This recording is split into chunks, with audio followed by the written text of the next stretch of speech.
lagi sama kita di Kupas Berita. Di Kupas Berita kali ini adalah episode Kupas Berita ijazah palsu Pak Jokowi. Episode ke sekian Kita nggak tahu nih episode keberapa. Emang ada ijazah palsu? Gak ada. Kalau kata Rocky Gerung ada. Loh enggak, Rocky Gerung tuh menarik sekarang Iya, ini. gimana? Dia justru bilang, kan dia dipanggil nih sama polisi, penyidikan kan, dipanggil sebagai salah satu saksi ahli. Oke. Nah dia Ahli apa, bilang, pokoknya dianggap ahli lah, Oke. ahli filsafat kali ya, atau apalah. Nah dia diundang terus dia bilang, ketika ditanya wartawan, gimana pendapat Anda mengenai ijazah Pak Jokowi? Asli itu ijazahnya. Iya. Dia justru sekarang sedang memperkuat narasi bahwa ijazah Pak Jokowi asli. Tapi dia bilang asli ijazahnya. Harusnya kalian tuh jangan bilang, jangan minta tunjukin ijazah aslinya Pak Jokowi. Coba bilang ijazah palsunya dong yang ditunjukin gitu. Tapi yang terpenting adalah bukan itu kan. Ini kan isu yang besarnya adalah apakah ijazah Jokowi asli atau palsu. Tuh. Ya, Roy Suryo berulang-ulang bilang 99,9% itu palsu kan. Palsu, iya. Nah dipanggillah si Rocky. Orang sebelum menganggap Rocky Gerung ini kan sangat anti Jokowi. Ya, betul. Jadi ketika diundang orang menganggap wah Pasti Rocky nih. akan ngomong apa nih tentang ijazahnya Pak Jokowi. Kalau aku sih sebelum aku tahu, pasti aku ngiranya wah nih orang pasti bilang mungkin bisa dipertanyakan tuh ijazahnya gitu. Iya, kira-kira gitulah. Iya. Kan kita cuma sama-sama menunggu kira-kira bahasanya tuh seperti apa. Iya. Ternyata dengan sangat tegas dia bilang ijazah Jokowi itu asli, dia bilang. Dan dana kan maka Roy Suryo pun menghela nafas dalam-dalam. Iya.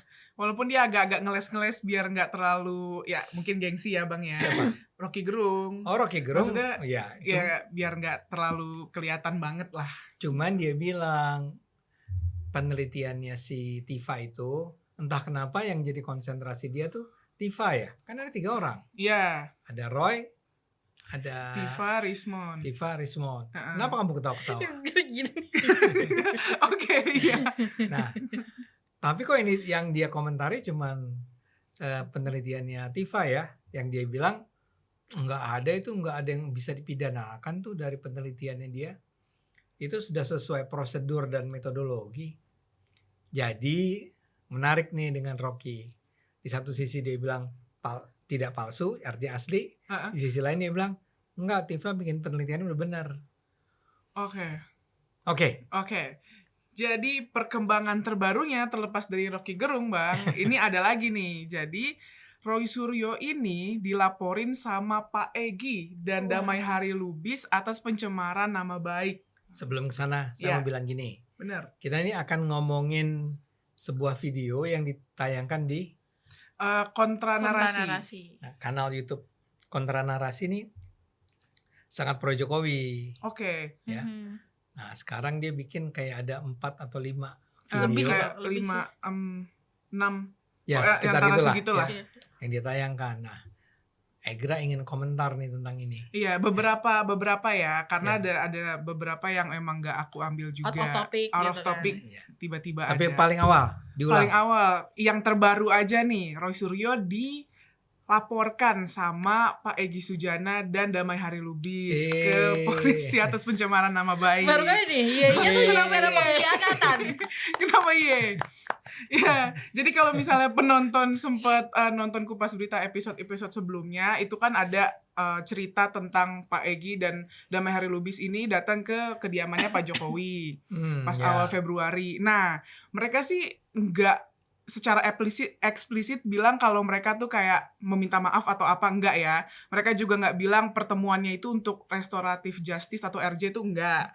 Mereka malah bilangnya kayak Fir'aun bertemu dengan Nabi siapa? Nabi Musa. Mereka membayangkan mereka itu Nabi Musa. Iya. Sama Nabi Harun mendatangi Fir'aun. Jadi kayak apa sih, mereka nih nggak ngasih tahu jelas lah kenapa bisa bersilaturahmi ke rumah Pak Jokowi. Nah, tapi momen itu dikritik lah sama Roy Suryo dan pengacaranya dan kuasa hukumnya gitu. Mereka dinilai kayak ibarat mengkhianati gitu.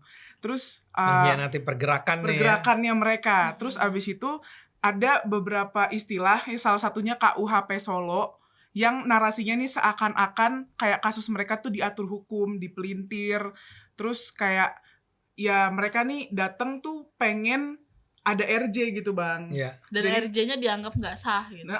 Jadi kayak mereka tuh merasa terhianati. Nah cuma narasinya ini menurut Egy dan Damai Hari Lubis ini kan fitnah Iya. katanya. Ini fitnah gitu kan. Akhirnya dilaporin lah atas pencemaran nama baik. Jadi kayak berantem. Antar mereka. Antar mereka sendiri berantem. Mungkin akhirnya Pak Egy ngerasain gimana rasanya difitnah. Bagus Maksudnya sekali. itu jadi kan kayak kan dia habis datang nih. Iya. Kita kan nggak pernah tahu kedatangannya itu ngapain gitu kan. Iya. Tiba-tiba dia difitnah. Jadi dia kayak oh ini yang dirasakan Pak Jokowi. Iya. Itu maksud aku. Marah lah dia. Iya kan. Iya. Duh, Rasain tuh. Iya, jadi Damai Hari Lubis ngelaporin si Ahmad Hozinuddin, kuasa hukumnya. Terus Egy Sujana ngelaporin Roy Suryo. Oh, Gitu. jadi beda-beda tuh. Beda-beda satu-satu Iya, nih, iya, Bang. iya, iya, iya. Sampai akhirnya ada ketua Jokowi Mania yang Andi Azwan itu sampai bilang, biarin aja lah mereka berantem sendiri gitu. Andi. Mereka pecah gitu, berantem Iya. sendiri jadinya. Gelar tiker justru. Jadi kayak menurut dia tuh kita harus nontonin aja. Kita gelar tiker, kita minum kopi, makan kacang gitu. Ngeliatin aja pertemanan yang awalnya erat sekali Iya, iya. tiba-tiba pecah gitu. Ini apa, kita membayangkan ini topik ini nih diangkat oleh rakyat bersuara. Nah, Iya. kan selalu ada dua kubu nih ya. Ah, ah, ah. Nah, di kubu sini ada kubunya Egy, Roy. Roy. Roy, si Tifa. Rismon, Tifa, mungkin satu lagi kuasa hukum kan. Iya, iya. Lawannya Egy, Damai Hari Damai Lubis, Lubis. kuasa hukumnya Ah, ah. berantem tuh di situ. Moderatornya siapa tuh Bang? Kalau rakyat bersuara selalu si Aiman. Aiman. Nah, ntar Aiman pusing tuh Bang. Aduh. Enggak, Aiman malah senang. Ya, ayo, ya gimana? Ya.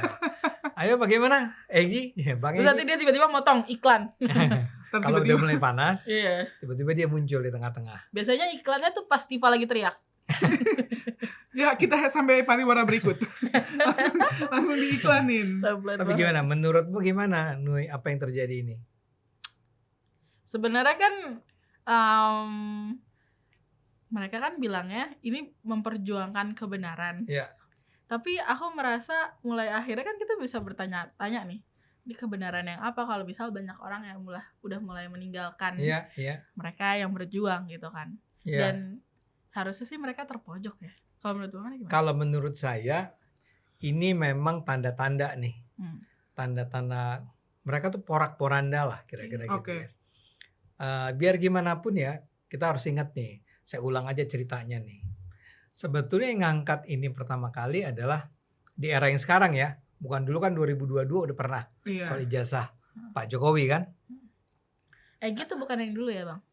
Enggak, Oh, bukan enggak. dulu. Sekarang Terus siapa? dia bersama yang namanya tim pembela aktivis dan ulama. PUA ya. Dia kan ketuanya tuh Ah, atau koordinatornya lah. Iya.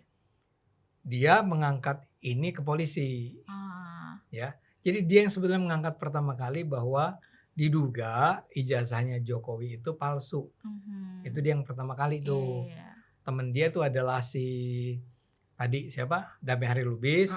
Tapi ada juga Bu Kurnia kalau nggak Iya, salah. oke. Ada Haris Fadilah. Mm-mm. Ada Rustam Effendi gitu. Ada beberapa.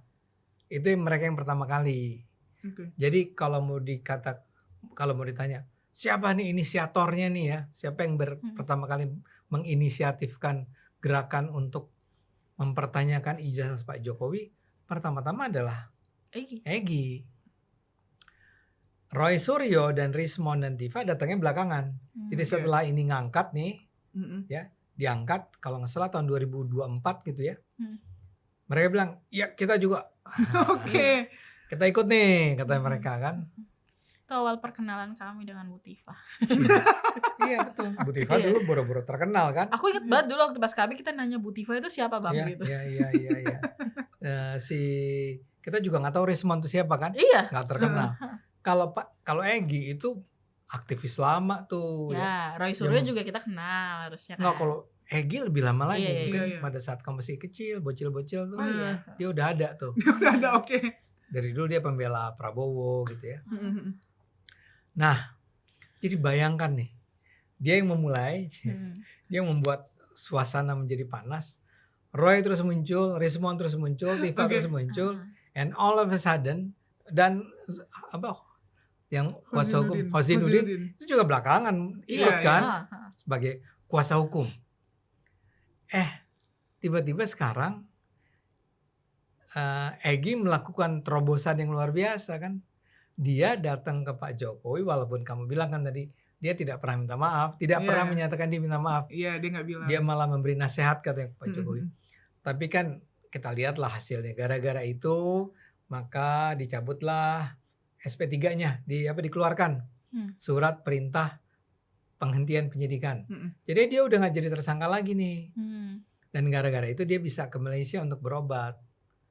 Pertanyaannya, pasti ada sesuatu yang mereka berikan kepada Pak Jokowi dong. Artinya deal gitu loh. Oke. Bahkan dia membubarkan TPUA, TPUA. bukan membubarkan. Memecat-pecat, Dipecat-pecatin. dia pecat-pecatin. Sejumlah terasnya lah pemimpin si TPUA ini. Jadi bayangkan itu kan luar biasa tamparan nih buat gerakan. Ini nggak menyangkut Roy dan Tifa dan Ini cuma Rizwan sebetulnya. TPUA itu ya. Kan selalu kata polisi ada 2 klaster. Iya. Pernah dengar nggak? Klaster pertama kalau nggak salah ini nih Egy. Egy. Klaster 2 adalah Roy, Rizwan, Tifa. Hmm. Nah ini nih yang sekarang yang klaster 1 tuh berantakan. Oke. Ya bayangin pertama 2 orangnya udah nggak jadi tersangka. Mm-mm. Dan ya udah lepas aja. Udah lepas, Ya. ya. Yang sisanya tuh lagi marah-marah juga nih sebetulnya. Gimana nih gitu ya. Yang Klaster 2. marah kan Roy-nya kali ya. Dasar pengkhianat nih. Asik. Kan ada beberapa kalimat dia kan. Iya. Nah ini artinya apa yang dilakukan oleh Egy sekarang itu seperti tadi kata Noi. Dia mungkin dulu tuh bukan sering lah. Pernah paling tidak. Atau berulang kali paling tidak. Menuduh Jokowi dengan tuduhan-tuduhan yang sebetulnya nggak berdasar. Sekarang justru dia yang jadi korban. Dan dia marah. Iya. Kayak kalau yang aku lihat ya, ini kayak Roy Suryo dan kawan-kawan nih, atau mungkin Roy Suryo dan kuasa hukumnya kayak, oh lu berdua dapat RJ kok gue enggak gitu. Nah itu Nah, menarik itu dia. itu. Iya, karena kan nggak cuma, jadi kayak karena ada di salah satu video di Kontra Narasi Iya. juga, jadi kayak pengacaranya Egy Sujana, Bu Neti ya, Bu Bu Neti Neti. itu dia bilang Bang, kalau Dokter Tifa itu sempet kayak ngasih kayak tawaran tersirat gitulah gitu buat RJ, tapi dia nggak secara eksplisit ngomong RJ ya. Iya. Jadi di cumi-cumi.com itu Bu Neti ini bilang kalau si Dokter Tifa ini menawarkan diri untuk merawat Pak Jokowi lah. Woi. Karena penyakitnya Pak Jokowi yang soal imun. Kayaknya dia pernah Autoimun. autoimun. iya, Autoimun. autoimun katanya. Dia katanya nanti bakalan ngasih Pak Jokowi ke dokter kenalannya. Pokoknya dia bakal nyembuhin Pak Jokowi segala macem. Kayak menawarkan sesuatu lah. Pak Jokowi, bolehlah nih nanti saya rawat biar sakitnya sembuh gitu kan. Sampai Bu Neti sendiri bilang, lagian tanpa Tifa juga Pak Jokowi bisa lah sembuh. Kan Pak Jokowi relasinya juga banyak. Kenapa Iya. harus dikasih tawaran seperti itu gitu kemarin. Tawaran kan cuma tawaran supaya Iya. kelihatan worth it lah. Kan menarik nih sekarang. Iya, Kalau ini benar nih ya, Hmm. Bu Neti ini. Bu Neti. Ya bayangin nih. Dari grup itu kan udah mulai berkurang ya. Iya. Mulai berkurang. Dan yang keluarnya tuh bosnya, panglimanya, Iya. panglima perang melawan Jokowinya. Itu udah. Ih, Oke, kita Assalamualaikum warahmatullahi wabarakatuh. udah silaturahmi. Live group. Di grup ya. Live group. Kalau di grup. Tapi dia ketua. Iya, Yang ada dia yang keluar. teman-temannya dipecat-pecatin. Iya. Ya.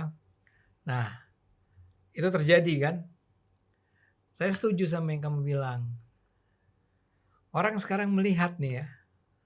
Gila ya. Orang kayak Egy itu sekarang betapapun dia dulu adalah seorang pejuang yang untuk melawan Jokowi, akhirnya memilih untuk realistis lah. Realistis begini artinya. Saya duga sekarang di kalangan mereka sudah ikut yakin percaya kali bahwa ijazah Jokowi itu memang asli. Ya, Jadi kayaknya bukti demi bukti, penjelasan demi penjelasan yang ada sekarang ini semakin menguatkan dugaan bahwa atau keyakinan bahwa ijazah Jokowi itu asli. Dan ingat si Bu Neti ini, Iya, Bu Neti udah. ingat kan? Iya. Dia ngapain? Yang di ini kan, yang pas lagi acara apa tuh Bang, yang Gelar dia perkara gelar khusus. perkara khusus, dia kayak nyelipin Iya, jarinya. tangannya. Mungkin juga dikasih tahu kali sama Bu Neti, udahlah Pak Egi, asli gimana sih ini Iya. saya Oh, belanya. dia kayak ngeraba. ngeraba. Dia rada bandel orangnya. Bandel. Polisi udah bilang nggak boleh dipegang ya. Iya. Nah Bu Neti ini sesat. Ada embosnya. Ada embosnya. Watermarknya ada nih. Hmm. Itu kan yang dia sampai dicumi-cumi kan. Iya. Dia diwawancara dicumi-cumi, dia bilang ternyata benar itu. Itu ijazah asli itu. Saya sampai gemeter Pak. Sampai gemeter ya? Iya katanya. Sampai gemeter. Nah sekarang kan mungkin aja ini bukan mungkin aja nyampe, pasti Ya, nyampe pasti lah. nyampe, iya. Memang kalau orang kayak Roy Suryo nggak ada pengaruh. Ya, memang denial. Denial, Bahasa iya. Gen Z itu denial banget. Tapi aku pengen balik ke yang soal Tifa tadi Bang. Tapi kan emang citranya si Cluster 2 ini, bukankah emang mereka tuh selalu minta pengampunan? Tapi Kenapa? enggak, maksudnya gini. Oh, kan di salah satu videonya Kontra Narasi pun juga disematkan Ya. si Dokter Tifa yang nangis-nangis Pas yang dia nangis-nangis. bilang dia cuma ibu rumah tangga, Iya. kenapa Iya, di penjara. Iya. Aku tuh emang merasa emang klaster mereka nih emang nggak pengen selalu minta nggak di penjara, tapi mereka juga emang masih bersikukuh dengan pendapat mereka bahwa ijazahnya palsu. Iya. Jadi kan emang tujuan mereka tuh gini, saya nggak mau di penjara, tapi intinya ijazahnya palsu gitu. Iya. Iya. Iya. Roy Suryo juga Iya. gitu. Sungguh jahat Jokowi ini, kamu nih jahat lah. Bagaimana nih? Yang jahat kan lo. Iya, saya ingat tuh si Tifa ya. Mm. Beberapa bulan yang lalu kan ketika dia mulai dijadikan tersangka kalau nggak salah di salah satu stasiun TV, dia seperti menangis Iya, ya. menangis. Setengah Iya. menangis kan. Heeh. Saya seorang ibu rumah tangga. Iya. Apakah Pak Jokowi tega memenjarakan saya? Lah, gimana sih? Kan kalau logikanya kita kalau lu kagak mau di penjara, lu memikirkan profesi lu, apa status lu ibu rumah tangga, ya harusnya waktu pas lu mau bertindak lu mikir dulu. Iya. Kan gitu Iya. harusnya Benar. analoginya. Iya. Jangan bertindak terus minta pengampunan, saya berumah tangga mau gitu kan. Menurut aku sih gitu ya harusnya analoginya. Tapi memang sebetulnya kami yang pro Jokowi itu udah pernah bilang, terutama setelah UGM udah bilang ya, UGM udah bilang bahwa asli itu memang lulusan dari UGM. Fakultas Kehutanan 85 ya. Terus ada pernyataan dari Laboratorium Forensik Polisi yang juga bilang dibandingkan dengan, mereka udah pegang ijazah Jokowi sejak lama kan, dibandingkan dengan ijazah-ijazah lain, ininya sama, atribut-atributnya sama. Iya. Dengan ijazah pembanding ya Bang kalau nggak salah. Ijazah pembanding. Iya. Dan jadi ada banyak sekali orang yang sudah mengatakan enggak, dia lulusan Fakultas Kehutanan. Nah ketika itulah teman-teman tuh banyak yang bilang, udahlah Roy, minta maaf aja, tarik semua tuduhannya itu. Dan selesai nih perkara.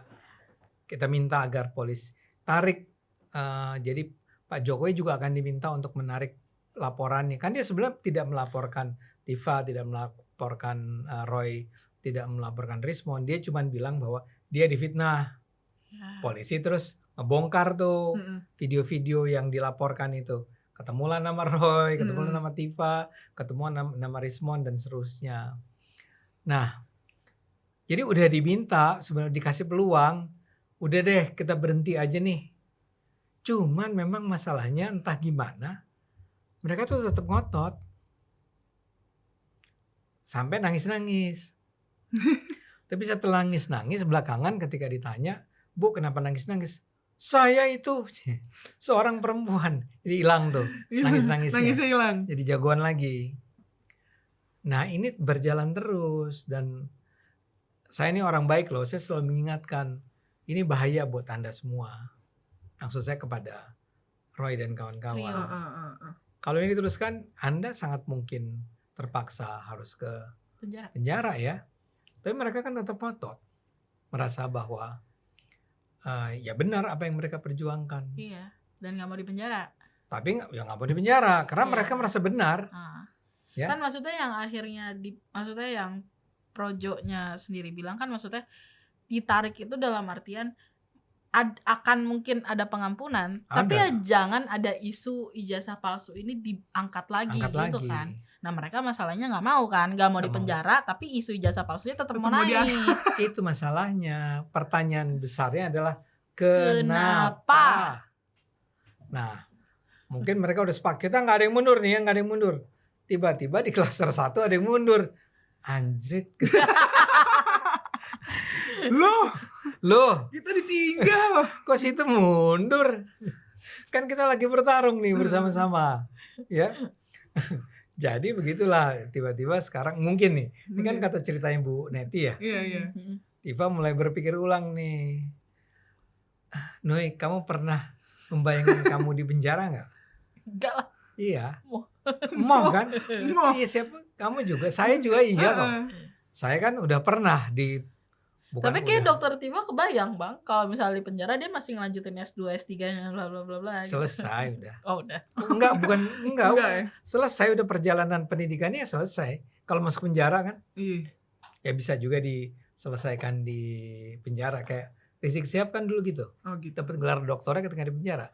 Oh. Ya sebenarnya masih bisa. Cuman di penjara kan nggak bersama anak-anakmu, tidak bersama keluargamu. Yes.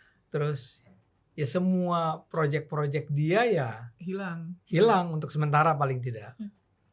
Maka mungkin sekali dia sekarang sedang ini apa sih bargaining itu lagi apa ngelobi. Cuman nah saya dapat cerita lain nih. Tapi lagi-lagi penontonnya ini bukan cerita yang sudah terverifikasi. Ini cuman cerita. Kabar burung. Bisik-bisik. Jadi ceritanya katanya Roy, Rismond dan Tifa itu bersedia untuk restoratif justice juga. Damai. Tapi mereka nggak mau datang ke Solo. Terus? Mereka minta Jokowi yang ke Jakarta. Ini cerita. Ini, tapi buat saya tuh pas saya dengar cerita itu serius. Serius nih? Wong Jokowi kali ngerasa, ya kan kita juga semua bertanya-tanya kenapa dia kasih sih itu buat si Egy ya. Biarin aja lah gitu kan, biarin aja diadili, dibuktikan di pengadilan. Kenapa dia sampai harus restoratif justice sama Egy kan? Kita emang nggak tahu jawabannya apa, ya. Tapi salah satu yang dugaan sejumlah teman-teman adalah ini emang strateginya Jokowi untuk memecah belah. Jadi ada yang diselamatin, jadinya berantem nih kan, dan terjadi. Mungkin bukan Pak Jokowi, ada pembisiknya kali, Pak. Adu aja ini mah. Adu aja. Semua orang takut penjara Pak. Adu. Sebetulnya kalau Pak Jokowi kan ya udah ke pengadilan aja. Iya. Karena dia sangat yakin pasti akan menang kok. Ya. Cuman mungkin dia pasti menangnya tuh bukan karena kekuasaan ya, bukan karena kebenaran. Takutnya dipelintir bang. Oh sama penonton. Waras ya. Jangan dipelintir. Penonton kita baik-baik kok. Iya benar. Aduh. Nah, jadi maksud saya adalah Pak Jokowi kan orangnya kan sangat taat hukum lah ya. Jadi ketika kemarin restoratif justice pasti pemikirannya itu dimungkinkan memang di pengadilan, dan pasti dia kesian ngelihat Egy ya. Iya karena sakit ya. Sakit kanker stadium 4. Aduh. Dan memang perawatannya itu di Malaysia. Dia harus bolak-balik tuh Malaysia Jakarta. Jadi kalau sekarang ini dia masih jadi terpidana nih si Egy, itu tidak mungkin buat Pak Jokowi ini nilai-nilai kemanusiaan ini tercederai lah. Karena itu dibiarkan diizinkan untuk restoratif justice. Emang kelewatannya Egy tuh enggak, saya nggak minta maaf. Ya nggak usah gitu juga kali Gi. Soalnya Damai Hari Lubis juga di wawancara TV One dia kayak pas ditanya alasannya emang kenapa ke Solo, ngapain gitu. Itu ceritanya panjang. Iya. Saya tidak bisa ngomong di sini. Tuh. Kayak mereka nggak mau ngomong gitu. Ngomong aja Kenapanya. kenapa sih? Heeh. Iya, kita berdamai dengan Pak Jokowi. Kan cukup tuh kan. Iya. Iya. Jadi emang ini berantakan nih kubunya Roy sekarang. Iya. Susah. Soalnya selain pendukungnya Pak Jokowi juga beberapa dari kubu sebelah, aku nggak tahu dia nih kubu siapa, tapi bukan pendukung Pak Jokowi lah. Iya. Dia nih bilang, kan waktu itu Roy Suryo pernah tuh di Hmm. salah satu wawancara Bang, dia bilang kalau misalnya Roy Suryo, Rismon, Tiva itu pernah datang ke UGM. Terus nyari skripsinya Pak Jokowi lah. Terus abis itu sama wakil rektornya itu dikasih lihat nih skripsinya, pas dibuka lembar pengesahannya nggak ada katanya. Terus lo kok nggak ada? Terus menurutnya Roy Suryo ya, si wakil rektornya ini kayak gugup dan bilang, oh iya nggak ada. Kata gue Gitu. itu dipelintir ya. Gitu. Kan gini, padahal kalau gue ada kok, kan bisa aja nada zin. Oh ya, Oh ya, Nggak nggak ada. ada. Iya, tergantung. nggak usah bahkan- kayak gitu. Oh ya, gak ada. Ya kan Roy Suryo ngomongnya gitu Bang. Bahkan oh iya nggak kalau- ada. Gitu. Bahkan kalaupun dia ngomong, oh ya nggak ada ya gitu, Iya. kan nggak apa-apa juga. Gak apa-apa juga. Oh iya nggak ada ya. Iya. Iya, Kan iya, itu iya. udah lama banget kan Bang. Nah terus Terus abis itu di salah satu wawancara, jadi buat si Roy berbeda, Suryo ini bukti bahwa palsu nih ya. palsu nih, Ya. orang skripsinya aja nggak ada lembar Hmm. pengesahannya, gimana Iya. ijazah gitu Iya. kan. Nah akhirnya beberapa di potongan video yang lain di kontra narasi itu ada nampilin wawancara Prof Zainal Arifin. Itu tuh Wes. kalau penonton tahu itu tuh salah satu aktor Dirty Vote Bang. Iya. Oh iya iya. kan? Yang Zainal Arifin. Yang- Dan harusnya kan Hmm. kalau kita udah tahu Dirty Vote, arahnya kemana, opini dia Kan kemana, ngeritik jelas. Jokowi ya. Kritik, Iya, iya. Terus dia kan katanya bukan rektor, dia bukan siapa-siapa lah, tapi dia Kata Zainal. kata profesor ini karena kan dia bukan siapa-siapa dan dia nggak bisa Petinggi atau di rektorat bukan gitu. petinggi dan nggak bisa ngulik-ngulik data UGM gitu kan. Akhirnya dia nanya-nanya lah ke teman-temannya yang profesor-profesor lain Di UGM. dan di UGM, dan teman-temannya ini bilang, iya bener, Pak Jokowi itu lulusan UGM katanya Iya. kan. Emang lulusan UGM gitu. Terus pas Zainal jujur ya. Zainal jujur, Jujur. padahal teman-temannya ini juga bukan pendukung Pak Jokowi. Oh iya iya. Iya. Pendukung capres lain lah menurutnya iya. Prof Zainal ini. Hmm. Terus abis itu dia bilang nggak bisa dong kita bilang ijazah palsu berdasarkan pas dibuka skripsinya lembar pengesahannya nggak ada. Iya. Karena bisa jadi coba deh buka satu-satu yang seangkatan, bisa jadi juga nggak ada lembar pengesahannya gitu. Tuh, Karena yang dikasih mungkin kalau sekarang perpus ya. Maksudnya Perpus. kayak di perpusnya tuh nggak ada lembar pengesahannya, jadi mereka habis diuji langsung dikasih Kasih. gitu. kita nggak pernah tahu sistem waktu itu. Sistemnya waktu itu gimana Gimana? nggak tahu. Dan saya duga nih ya, jangan-jangan waktu itu memang tidak ada tuh kewajiban deskripsi. Heeh.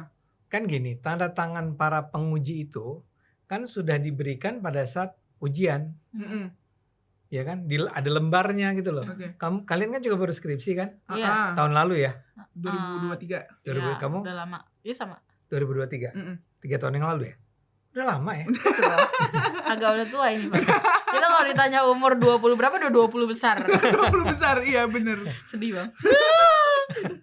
Oke, tapi ada lembar pengesahannya. Di zaman Bang Ade udah ada lembar pengesahan.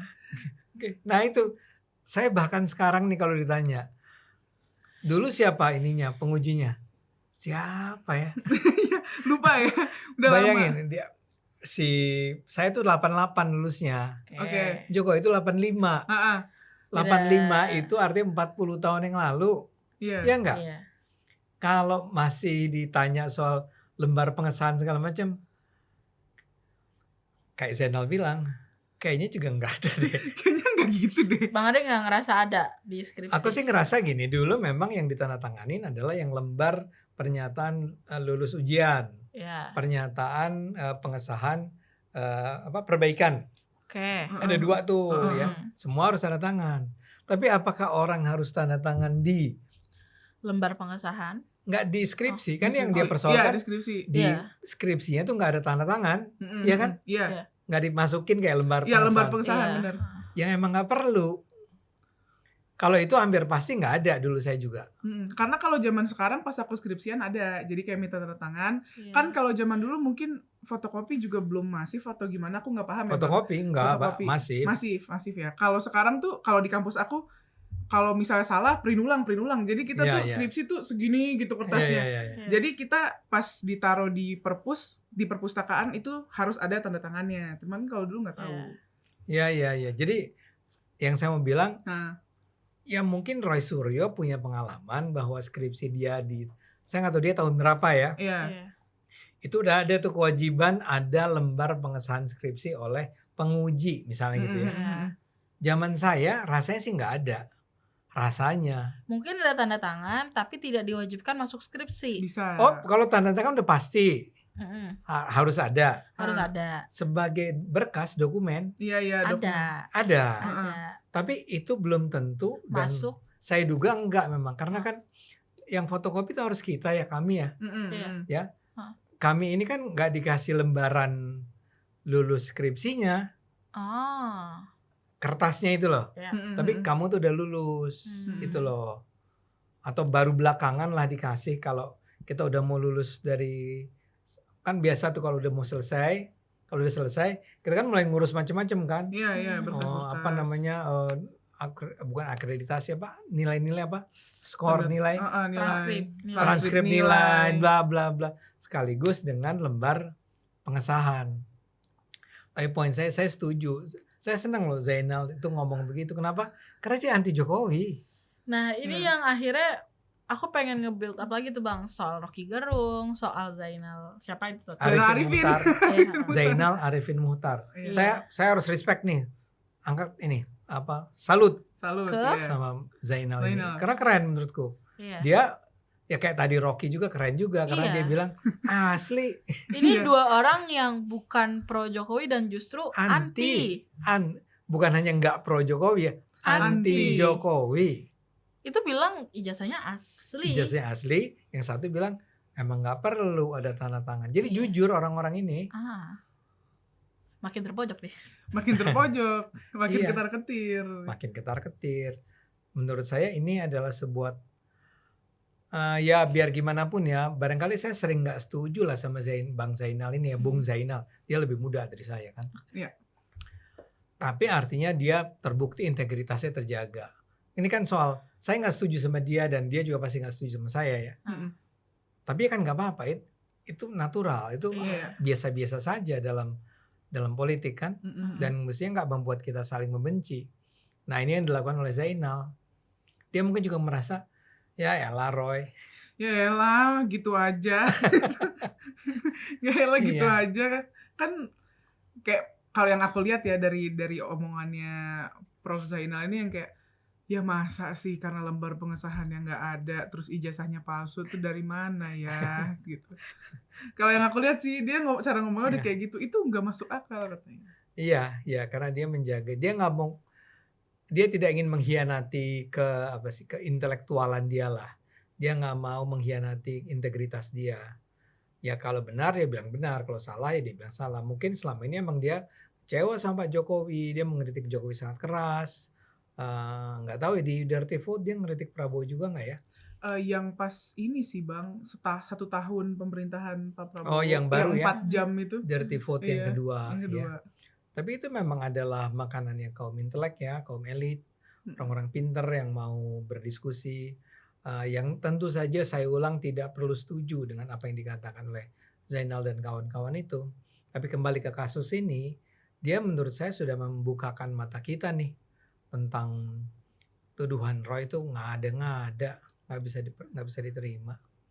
Gitu. Masih ada lagi? Ya, Gitu sudah. Bagian itu adalah cerita-cerita di mana menggambarkan ini kubu-kubunya Roy ini lagi berantem ya, kalau kata Andi Azwan, biarin aja mereka berantem. Kita di TikTok kita menonton saja gitu kan. Bang, restoratif justice itu ada periodenya nggak? Masa tersangka itu bisa dikasih RJ?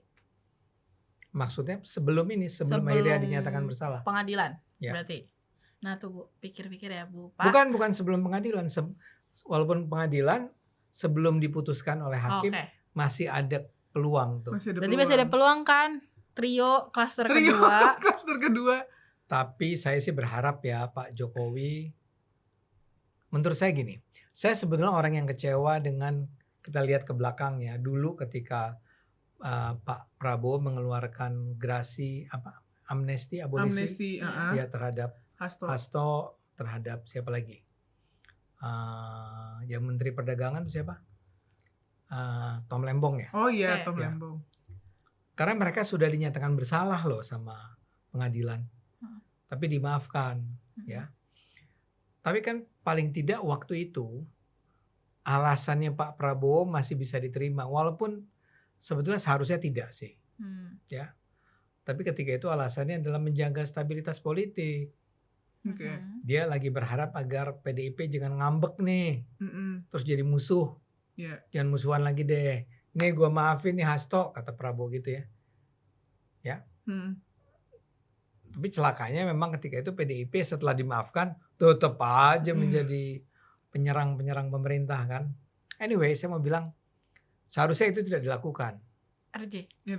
Bukan RJ waktu itu, amnesti. abolisi atau amnesti. Oh. Ya. Itu kan ada pengadilan, terus kita pakai kekuatan di luar pengadilan untuk mempengaruhi keputusan pengadilan kan. Pengadilan udah bilang dia salah. Iya. Ini udah diputusin nih. Dipotong sama presiden.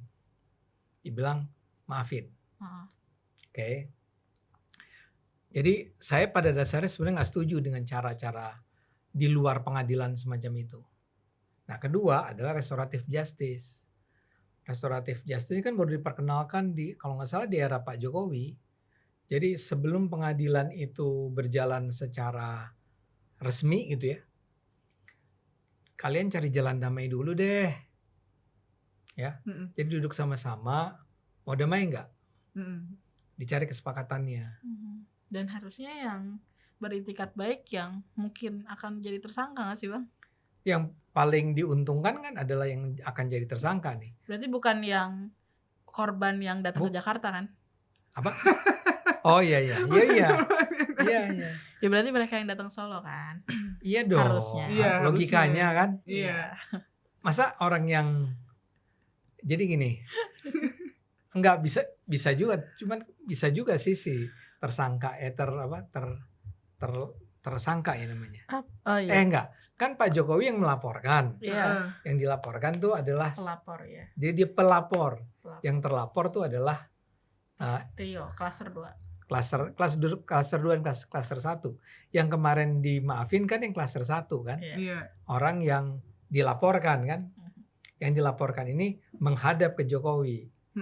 Buat saya tuh seharusnya juga nggak usah pakai restoratif justice. Kalau menurut saya, ya udah ke pengadilan aja. Kecuali dia minta maaf. Benar. Nah orang ini minta maaf juga enggak. Iya. Kan dia bilang, saya tidak minta maaf, saya menasehati. Gimana? Kok dimaafin? Iya, Kok makanya. dikasih restoratif justice? Atau nggak mungkin Bang Ade bisa berbangga. Akhirnya orang yang Bang Ade banggakan itu punya hati yang seluas samudra yang kayak orang nggak minta maaf aja dimaafin gitu. Iya. Itu mengecewakan buat Ya saya. di samping Bang Ade, di samping Bang Ade emang gak setuju dengan RJ itu, tapi kayak Iya dong, kalau orang bersalah, ya. Kan restoratif justice itu misalnya gini, Anda tuh salah tangkap omongan saya tuh nggak ngomong gitu. Konteksnya tuh gini. Saya nggak pernah menghina Anda kok. Sumpah saya nggak pernah menghina Anda. Saya masuk neraka kalau saya begitu misalnya. Ya udah. Ini kan enggak. Minta maaf aja enggak. nasihatin. Malah nasihatin. Seolah-olah Firaun. Ya, aduh. Itu gimana coba? Tapi ya benar yang Nui bilang. Dia sangat besar jiwanya sehingga bahkan orang yang bilang dia itu adalah Firaun aja. Dia maafin. Oke? Tapi pada dasarnya seharusnya menurut saya nggak gitu dong. Jangan orang bikin kesalahan dimaafin. Orang bikin kesalahan dimaafin. Tanpa ada alasan yang kuat untuk memaafkan. Iya. Sehingga kalau sekarang nih, ya si Roy, si Tifa, si Rizwan minta maaf, mendingan di pengadilan aja diputuskan. Kenapa harus masyarakat sipil yang terlibat di dalamnya? Biarin. Kalau enggak, Noy, Egra, orang yang turun mati-matian ngebelain Jokowi menghadapi Roy, menghadapi dan kawan-kawan itu banyak ya. Dan kita tuh udah berantem, kita tuh berantem dalam artian secara psikologi, saling psychological warfare, saling serang, saling kritik, saling bela dan segala macam, dan kita mati-matian bilang bahwa Pak Jokowi itu ijazahnya asli. Itu benar. Bla bla bla bla bla. Tiba-tiba dimaafin gitu aja. Sebetulnya itu buat kami para pendukung Jokowi itu kayak, ya kok selama ini apa yang kami lakukan tuh seperti nggak dianggap ya. Gitu. Jadi mendingan kalau menurut saya sih ke pengadilan aja. Tapi kalau Nui bilang masih ada peluangan nih buat mereka, sebetulnya secara hukum masih. Bahkan ingat loh, bahkan ketika sudah dinyatakan bersalah tetap bisa kena abolisi amnesti. Ya. Gitu. Oke? Oke, mungkin itu aja yang bisa kita bahas di Kupas Berita kali ini. Jangan lupa like, comment, subscribe. Jadi masih ada peluang, tapi Bu Tifa jangan nangis. Jangan nangis ya Bu Tifa, jangan nangis. Seorang ibu. Jangan nangis ya Bu Tifa ya. Iya. Jangan lupa like, comment, subscribe. Stay tune terus di Kupas Berita berikutnya. Bye-bye. Bye.